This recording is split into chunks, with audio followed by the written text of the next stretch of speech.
Hello everyone, this is Intan Winarti, registration number A1M218125. Okay, today I'm going to deliver the material in the chapter 15 about cooperative learning and assessment. Okay, there are 4 dimensions of a good assessment. The first one is formative and summative assessment. The second one is authentic assessment. The third is representative assessment. And the fourth is multidimensional assessment. Okay, let's see the first one, formative and summative assessment. Formative assessment is activities are used to provide feedback, evaluating learning progress in the class to motivate students in the higher levels. And the summative assessment is activities are used to judge final product for competency or demonstrated improvement. Okay, for the next is let's see the table. This table illustrates the difference between formative and summative assessment. When does the formative assessment is doing? Okay, formative assessment during learning, and the summative assessment after learning. Example of the formative assessment is teacher observation, team project, journalist. And then the summative assessment example is unit test, state or national state, and entrance exams. So what the goals of formative assessment? The goal is to improvement of instruction. And then the goal of summative assessment is to evaluate the students. Okay, I think it's quite clear about formative and summative. Let's move in the next assessment. Okay, the second assessment is representative assessment. Q&A is a representative assessment because teacher just focus on the who students show off by raise hand and rule out the other students. When teacher use Kagan structures, they get a very representative sample of the class because as the students are engaged in the structure, the teacher works around listening in the high achievers as well as the low achievers. A representative sample of the class is sampled, not just those who want to show off. When all students hold up their answer boards at the same time, we see what everyone knows. This allows us to fine-tune our input to better adjust to the actual level for all our learners. Okay, let's move the third assessment. The third assessment is analytical assessment. Students' team perform skills, present reports, conduct research, and solve challenges. As they work together, students debate issues, reach consensus, provide feedback, and negotiate. Assessment of students in cooperative learning is completely contextual. Okay, the emphasis of this assessment is contextual. Contextual. And then the fourth assessment is multidimensional assessment. Cooperative learning can be used to add the cooperative, social, and interpersonal dimension of just about any type of activity. For example, we can add the cooperative dimension to the activity by adding pre-writing. Students share with teammates what they will write about or what we can take. Okay, the next is cooperative learning assessment. Cooperative learning offers new and better ways to observe students during teamwork, monitor students, make adjustments during lessons, and it offers structure for polling the entire class the entire class, every team, and every student. Okay, the first is the walkabout. Walkabout is an important management tool. We can circulate from team to team, observe students working, and listen in. As we walk around the class observing our students, we ask ourselves, did the students comprehend the instruction? What do students know, and what skills the students have, and what additional instruction would be helpful? Assessing for adjustment.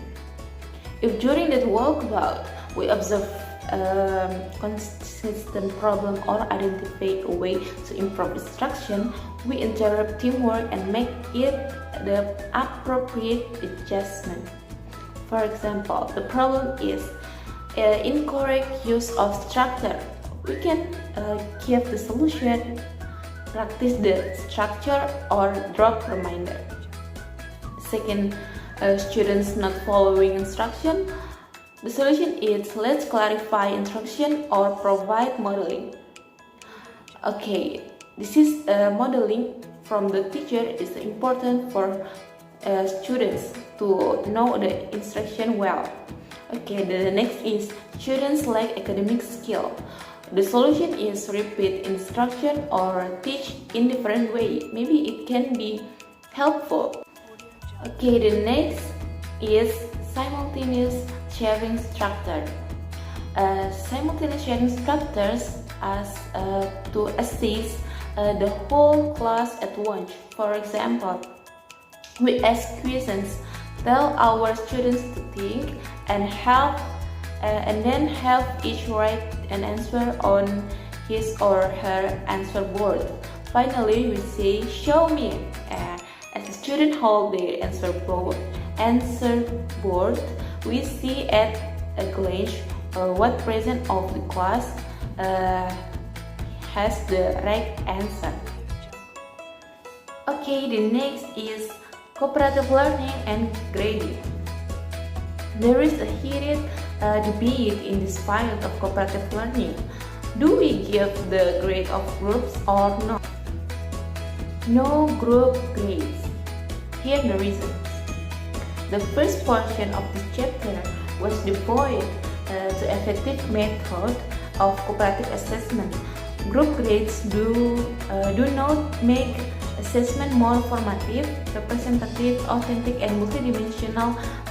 There is no need for group grades for assessment representative. Okay, the next reason is group grades tell us how a team performed, but they can tell us a little to nothing about the individual statement.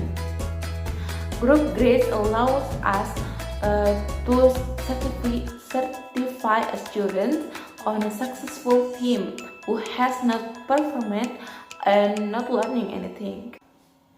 Okay, next reason is if a student receives an A in a regular class, she may be qualified to take an advanced placement or honor class. If a student receives a D, maybe limited to a remedial class, and then maybe she or he doesn't have an honor in the class. Next reason is group grades are untenable, impractical, and ineffective. If not group grades, then what type of grading should we use for cooperative learning? The acceptable alternative is what teachers have been doing for years, assigning individual grades based on individual learning and performance. Okay, the next session is tips for cooperative learning. The first is to get a representative sample of the class. Avoid the calling on the same students who repeatedly volunteer to answer. Use a student selector to pick one student on each team to respond. The second is After you ask questions, give the students 3 until 5 seconds of silence to think time. This is give the reflective students time to formulate the answer. The next is give students a little time to write down their response before calling on the students to respond. And then the next is if students give a wrong answer, one way we can validate the students is to state equations to which the answer was correct. We don't directly blame the answer of the student because it can be make it her confidence down, and then it is terrible for the students. The conclusion is cooperative learning facilitates formative, representative, and authentic and multidimensional assessment. In cooperative learning, we have students interact frequently, create cooperative projects, and perform their teams in presentation. And assessing our students and class on an ongoing basis is a powerful ally to improving our instruction and helping every student to take the next step forward. We don't wait to grade a test to find out what they know. By then it is too late.